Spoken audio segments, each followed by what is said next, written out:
Now, children have a tremendous ability to pick up language, and immigrants desperately wanted to fit in. So, oftentimes, their children went to public schools. The public schools served an essential role in the process of assimilating immigrants into a society. Now, immigrant children would often come to America with little or no working knowledge of English, but you stick a child in a room with someone who speaks a different language than them, they will very easily pick up that language to communicate with their peers. So many immigrant children would go to public school for a few weeks and then be pretty fluent, at least fluent enough to get around. Now, despite everything that immigrants do by providing labor and promoting their culture and trying to fit into American society, uh, many immigrants will often face hardship and hostility. You would see people have reactions like this. Many people born in America saw immigrants as a threat to their way of life, as people who would steal their jobs and, you know, not really contribute as much as they should be.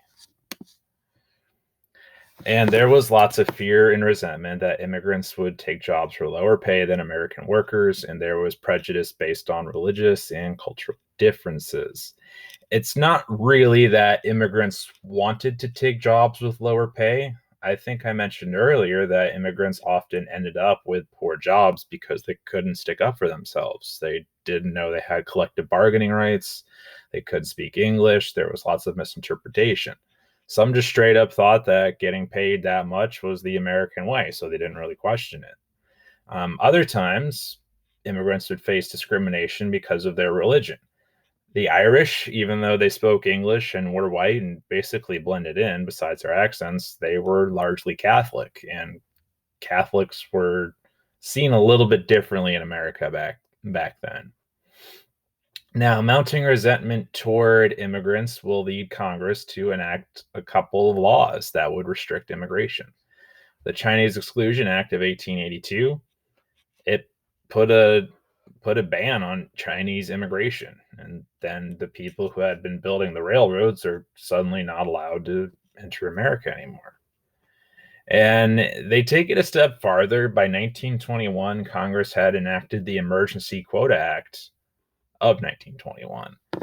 Now, with that act, that meant that um, immigrants from various countries, there was a threshold.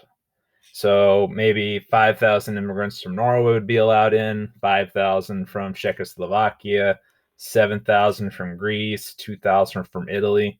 Once the number of immigrants in the country that year reached that upper limit, then immigration to and from that country was cut off.